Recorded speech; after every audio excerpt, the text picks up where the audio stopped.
Bonjour à tous les gars, j'espère que vous allez bien. Aujourd'hui on va parler d'un sujet qui me tient vraiment à cœur et que je pense tout investisseur doit connaître, c'est-à-dire le mindset de la résilience. Et je pense sincèrement que ça peut clairement aider toutes les personnes qui regarderont cette vidéo, notamment dans la dynamique marché qu'on connaît actuellement, avec un BTC qui dérouille complètement, des alts qui dérouillent aussi.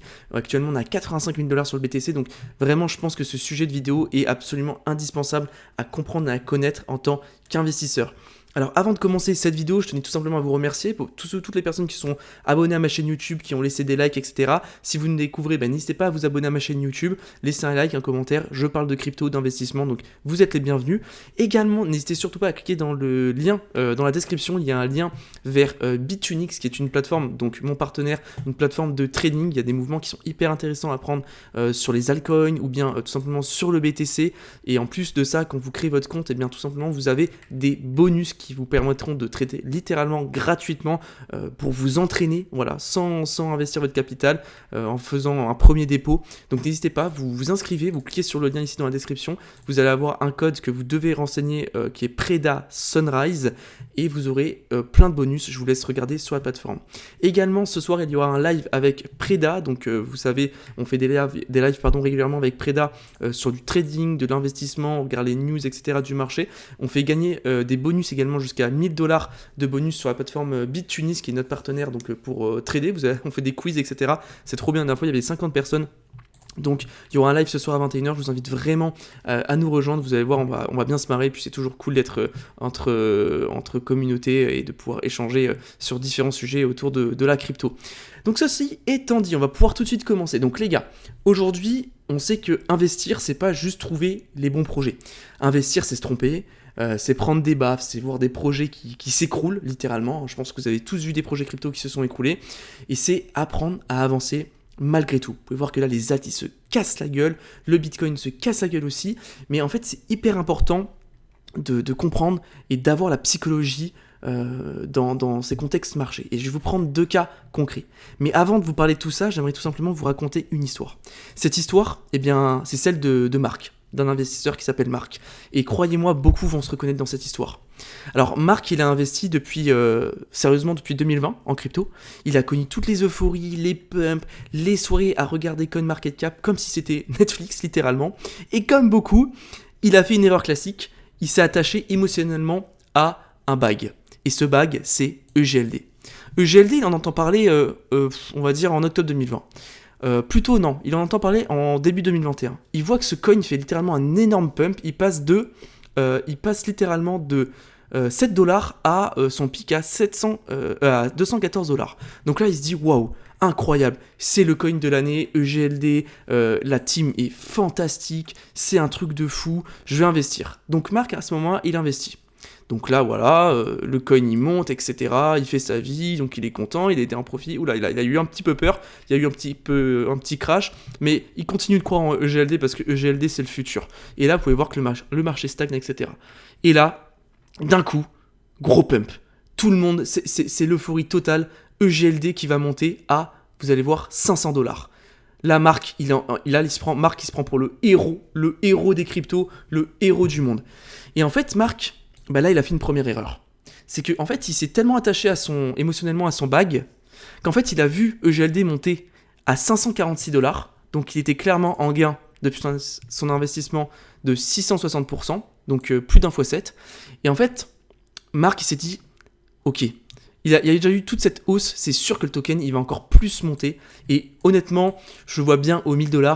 Donc, je vais vendre sur un chiffre rond, je vais vendre aux 1000 $, comme ça sera parfait. Voilà, il va pas prendre ses profits, il va juste prendre profit quand ça sera à 1000 $ sur un chiffre rond. Puis, le marché se retourne. Et le marché se retourne violemment. Il passe de 500 $ à 300 $, 120 $, 60, puis 40 $. Et ça, c'était le bear market de 2022. Et là, Marc, il se dit, ok, en fait là, je pense que ça va plus remonter. Ça va pas remonter... Ça va pas remonter, mais je garde quand même. Je veux juste revenir à mon prix d'achat et c'est bon, c'est pas grave, je garde. Donc Marc, il va holder. Il va holder son coin, il va même continuer d'acheter pendant le bear market parce qu'il va se dire, clairement, en fait, le coin il est monté à 500 $, Je ne vois pas pourquoi il ne pourrait pas remonter. Franchement, honnêtement, c'est sûr, j'en suis convaincu. Le projet, il est incroyable. Et puis, au pire, je vais continuer d'acheter et je vais revendre juste à mon prix d'achat, à mon PRU, et on n'en parle plus. Sauf que là, en fait, Marc, il ne gérait pas son capital, il gérait tout simplement son ego. Et en fait, il est passé d'un x7 sur son investissement à, en fait, par rapport à son prix d'achat, un moins 62%. Donc presque plus divisé par 2 sur son capital. Et ça, en fait, les gars, c'est ce que j'essaie de vous faire comprendre. Et j'ai été même dans cette erreur, puisque l'histoire de Marc, en fait, finalement, c'est un petit peu la mienne. C'est pour ça que je vous ai dit que beaucoup, peut-être, allaient se reconnaître, peut-être pas dans EGLD, mais dans d'autres projets. Mais en fait, c'est tellement quelque chose qui arrive couramment en crypto, c'est qu'en fait, vous allez placer votre ego avant votre capital. Et ça, en fait, ça peut littéralement détruire vos chances, en fait, de faire des gains sur les marchés, que ce soit en crypto, que ce soit dans les marchés traditionnels, dans n'importe quel marché en fait. Donc c'est vraiment un point qui est indispensable. Mais Marc, il a quand même fait quelque chose qui était intéressant. C'est que certes, il a vendu à perte, à moins 60%, mais il a quand même vendu. Et le fait qu'il ait quand même vendu, ça va changer beaucoup de choses. Parce qu'en fait, il va réallouer son capital vers d'autres altcoins. Il va réallouer pendant le bear market sur ETH, sur Bitcoin, quelques projets solides dans lesquels, il a réétudié les projets, etc. Il s'est dit, bon là, je pense que honnêtement, ce projet, il me parle bien, je pense qu'il y a des bons fondamentaux, la tokenomics c'est importante, etc. Donc voilà, il va investir dans des projets solides, et 18 mois plus tard, son portefeuille a tout simplement doublé. Alors que si Marc avait gardé son bag sur EGLD, en fait, ça aurait été tout simplement, en fait, la descente aux enfers. Les gars, je vais laisser sur play. Vous allez voir qu'en fait, au fil du temps, le token se casse littéralement la gueule. Et ça, pour moi, c'est quelque chose qui est indispensable à comprendre. Et c'est pas évident à comprendre parce qu'en fait, vous voyez, regardez, le coin EGLD qui continue de descendre dans les abysses, en fait, tout simplement. Donc imaginez tous ceux qui se sont dit, j'ai holdé, en fait, pendant le bear market, en fait, la chute, elle continue. Et c'est horrible. C'est horrible. Regardez là, ici, juste ici, c'était le pump qu'on a eu. Ah non, c'était en décembre 2023. Je crois qu'on va avoir un pump, vous savez, le pump de novembre 2024 qui va arriver juste ici. Vous allez voir, on va monter aux alentours de 70, mais après on va redescendre encore plus. Donc en fait, on n'est jamais retourné aux $500 et peut-être, très certainement, je ne sais pas, mais peut-être qu'on y retournera tout simplement jamais. Ce qui est hyper important en fait de comprendre, c'est qu'il faut parfois mettre son ego de côté et accepter les pertes. Il ne faut pas rester figé, avoir peur de prendre profit, avoir peur d'avoir fait une erreur, etc. Parfois il faut accepter que voilà, on n'était pas au bon moment, on n'était pas au bon timing, on a cru en un projet qui n'a pas pris, c'est pas grave. Parce qu'en fait, des fois, comme je vous le dis, il faut mieux vendre. Si vous aviez vendu votre GLD même en perte en mars 2023 et que vous aviez réinvesti dans Bitcoin en mars 2023, regardez si je vais sur Bitcoin en mars 2023, en fait, vous auriez transformé un bag, vous aviez perdu moins 60% en un bag qui a fait quasiment 400%. Donc en fait, la réallocation de vos cryptos est tout simplement indispensable. Il faut parfois savoir accepter la perte. Et ça, je sais que c'est pas facile parce que c'est des biais psychologiques qui sont, en fait, vous avez l'aversion pour la perte qui rentre en compte et vous avez également l'aversion à la dépossession.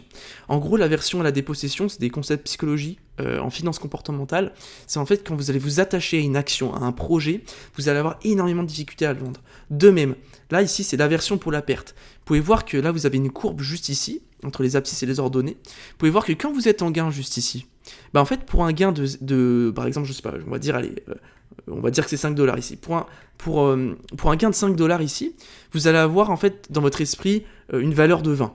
Mais par contre, si vous perdez $5, vous allez avoir dans votre esprit une valeur de... Ça va prendre 40% ça va vous occuper 40% de votre charge mentale. En fait, vous allez accorder beaucoup plus d'importance et une perte va être beaucoup plus douloureuse qu'un gain ISO. Donc c'est des choses qui sont extrêmement importantes à comprendre et ce n'est pas évident parce que c'est clairement en fait de la psychologie qui rentre en ligne de jeu et il faut faire vraiment super gaffe à ça. Et en fait, moi je vous le dis, le jour où j'ai accepté mes pertes, c'est vraiment le jour où j'ai commencé à gagner. Et là actuellement on est dans un contexte marché où vous pouvez voir, bon après ça va, on est quand même pas trop mal non plus, mais le Bitcoin, alors attendez, hop, le Bitcoin est quand même en train de... alors attendez, hop, parce que j'étais en mode Voilà. Donc le Bitcoin, il est malgré tout en train de dérouiller un petit peu. On est en train d'avoir une correction, etc. Bon, bien sûr, à long terme, on est gagnant. Mais c'est important de prendre de savoir vendre au bon moment. Moi, je vais vous prendre un exemple qui était le mien, encore une fois, sur ce bull run, on va dire, si on croit qu'on a eu un bull run, c'est avec le projet IO.net. IO, c'était un projet, en fait, d'épine, qui faisait un peu concurrence à Render, et qui, d'ailleurs, générait bien plus de revenus que Render, et j'ai tout de suite accroché, j'ai été fan, mais littéralement fan, avant même qu'il sorte. En plus, c'était listé par Binance, etc., et des gros partenariats, et donc moi, j'ai acheté, en fait, dès la sortie du token. J'ai même pas acheté avant la sortie, hein. J'ai acheté quand le token est sorti, etc., et pour moi, c'était en novembre, décembre, non même avril, tout l'été j'ai acheté en 2024, automne, etc. En plus on avait l'alt season, etc. Là on avait bien pump sur IO. Et je m'étais dit, vu qu'on va avoir une alt season en fait, comme la cyclicité en fait l'annonçait. Regardez, si je prends, regardez, en fait là, justement, on avait toujours cette cyclicité qui revenait, etc. Je me suis dit, voilà, ça correspond parfaitement au cycle, les alts vont pumper, et en fait, IO, il est beaucoup moins capitalisé que Render, et en fait, il génère bien plus de revenus, donc en fait, c'est de la dépine, c'est de l'IA, etc. C'est sûr forcément que ça va pump. Et j'ai investi, même ici, hein, dans la chute, j'ai investi, les gars, pour vous dire. C'était en janvier, j'avais arrêté d'investir, décembre, j'avais continué d'acheter, etc.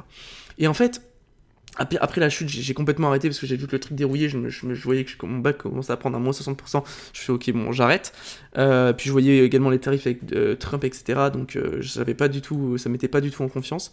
Et en fait, il faut voir que les gars, aujourd'hui, le token, en fait, moi j'étais à un prix d'achat de 2,60, donc ici environ.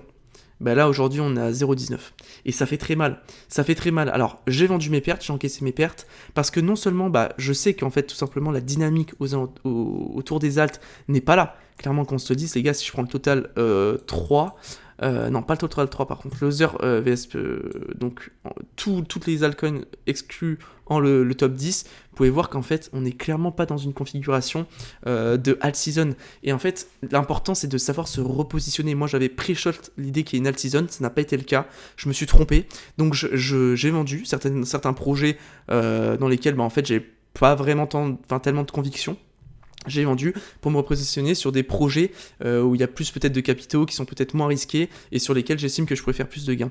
Et ce que j'essaie de vous dire, c'est pas que forcément ce que j'ai fait actuellement à l'instant T, c'est une bonne chose. Ça se trouve, demain, on va repartir en hell season et ça va être incroyable sur le marché. En fait, ce qu'il faut comprendre, c'est que parfois, il faut avoir suffisamment de recul pour en fait accepter une perte. Ne pas vouloir se dire ok voilà, je vais attendre de retourner à mon prix d'achat, etc. Si possible, on n'y retournera jamais. Également s'attacher émotionnellement à un coin. Moi j'étais hyper attaché à IO, je me suis dit incroyable, il est tellement il a un market cap tellement inférieur à Render, etc. La team et tout incroyable, le marketing incroyable, et en fait ça joue énormément de tours, donc il faut vraiment faire attention. Alors, je dis pas qu'aujourd'hui, il faut que vous vendiez tous vos bags, pas du tout. Si vous avez, par exemple, si vous croyez encore en IO, que vous attendez une alt season prochainement, ou même que vous voulez acheter, continuer d'acheter et holder, écoutez, c'est votre choix. Ça se trouve, voilà, comme je vous dis, on pourra peut-être lancer une alt season, etc. Bon, même si j'ai des doutes, pour être tout à fait transparent avec vous tout de suite, par rapport à la dynamique, la macro, etc. Puis même, la macro, et puis quand vous regardez les graphiques, bon, voilà. Donc, ce que j'essaie de vous dire, en fait, c'est important de profiter de ces périodes pour vous dire, ok, je me suis trompé, j'ai fait des erreurs, qu'est-ce que j'en retiens, et est-ce que vraiment ce projet me parle vraiment ? Est-ce que je n'ai pas acheté tout simplement dans un moment d'euphorie, dans un moment où un tel m'a dit d'acheter tel token parce que Shiba Inu il allait aller à $10 000, machin. Je pense que c'est des moments qui sont très opportuns, qui sont stratégiques pour vous, pour votre wallet, et de vous poser les bonnes questions. Est-ce que ces bags vous parlent encore ? Est-ce que ces projets vous parlent encore ? Et surtout les gars, j'aimerais vous parler de quelque chose qui est hyper important, c'est la tokenomics. Quand on est dans des périodes de marché comme actuellement, où les liquidités se font rares, où toutes les liquidités vont dans les risk-off, or, dollars, etc., eh bien tout simplement, on a des chutes qui sont plus importantes sur les cryptos, puisque c'est des risk-on, et c'est surtout qu'en fait, si vous êtes déjà sur des risk-on et que vous avez une tokenomics de merde, qu'est-ce que j'entends par tokenomics nul ? C'est par exemple IO, si je vais sur IO sur CoinMarketCap, voilà, c'est très simple, hein. Vous allez voir votre bag, moi je vais prendre IO parce que je parlais de IO, Vous regardez le nombre de tokens en circulation. Il y a combien de tokens en circulation? Alors déjà, vous allez avoir une offre max de 800 millions de tokens, ok? Il y en a actuellement sur le marché 250. Et en fait, les tokens, quand vous allez dans Token Unlock juste en haut, vous allez voir juste ici, en fait, que vous avez la progression de l'inflation sur le token. Et vous pouvez voir qu'ici, on est en plein dans une dilution. En fait, le token est totalement inflationniste. Vous pouvez voir que tous les camps, tous les mois, en fait, tout simplement, il y a un certain pourcentage de tokens qui sont redistribués, et ça en fait ça va faire une énorme pression baissière sur le cours, et c'est terrible parce qu'en fait c'est ce qui vous bouffe sans que vous vous en rendiez compte, et que le token en fait, vu qu'il n'y a pas de nouvelles liquidités qui sont injectées dans le marché, et bien tout simplement en fait vous allez voir que le prix va doucement, lentement descendre au fin fond, dans les abysses. Et ça, c'est tous les mois. Parce qu'en fait, tous les mois, vous allez avoir une inflation phénoménale. Il n'y a plus d'injection de liquidité. Il y a des tokens qui sont injectés dans le marché. Forcément que les gars, le prix du token va baisser. Et en plus de ça, vous avez forcément tous les investisseurs qui ont acheté, par exemple, je ne sais pas si on peut le voir ici, mais bref, vous avez en fait tous les investisseurs, donc la team, vous avez les airdrops, etc. Enfin, vous avez tous les...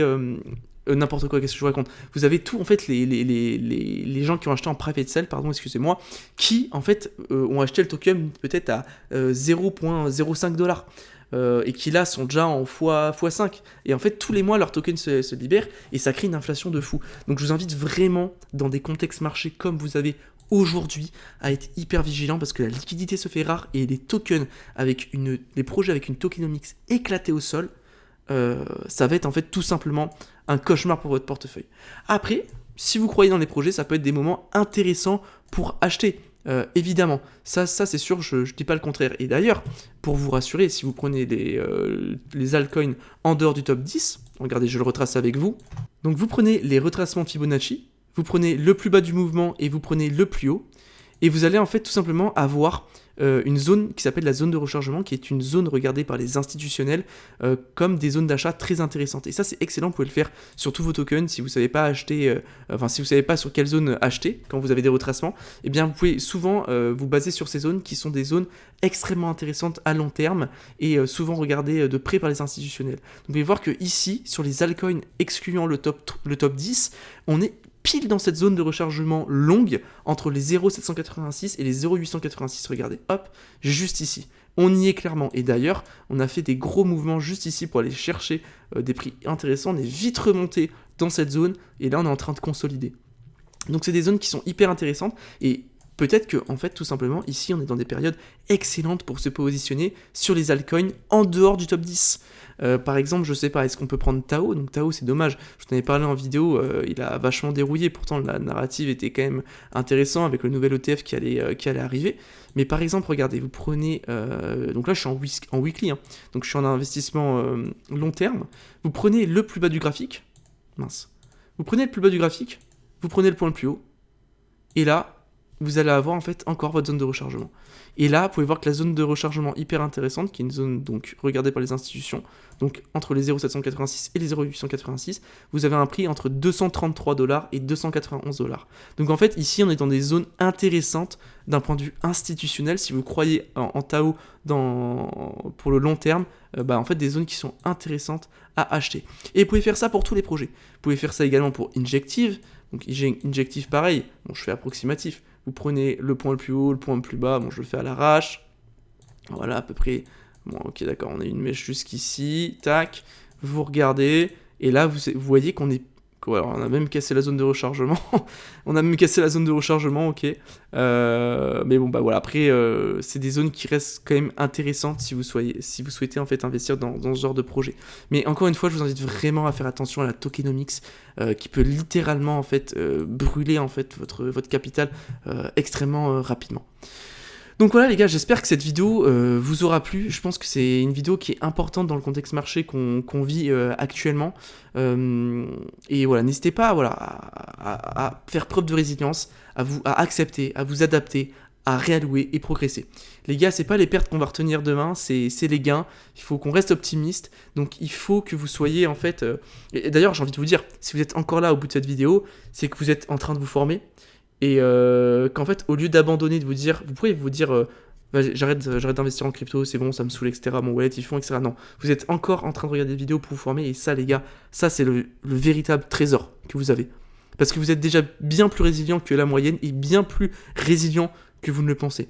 Au lieu d'abandonner, vous cherchez à comprendre et vous allez progresser, les gars, j'en suis sûr. En tout cas, j'espère que cette vidéo vous aura plu. Si vous avez d'autres anecdotes, d'autres idées à partager, n'hésitez pas en commentaire. En tout cas, c'était un plaisir de faire cette vidéo. Et n'hésitez pas, si vous avez d'autres idées de vidéos, eh bien, je vous invite à les mettre en commentaire. N'oubliez pas que si vous souhaitez prendre des trades, il y a des trades intéressants à prendre sur le Bitcoin actuellement, notamment des shorts en scalping, etc. Eh bien, vous pouvez vous inscrire sur la plateforme BitTunix. Également, vous participez au live ce soir à 21h. Vous allez voir en fait qu'il y a plein de bonus en fait tout simplement que vous pourrez gagner. C'est des trades tout simplement gratuits en fait, c'est de l'argent gratuit pour vous entraîner à trader et pour acheter pourquoi pas du spot, hein. C'est clairement de l'argent gratuit. Donc vous inscrivez sur BitTunix dans le lien dans la description en cliquant ici sur mon Linktree, juste ici. Et on se retrouve en live dans quelques heures. Je vous remercie d'avoir regardé cette vidéo jusqu'au bout et je vous dis à la prochaine pour 2 prochaines vidéos. Merci à tous, bye.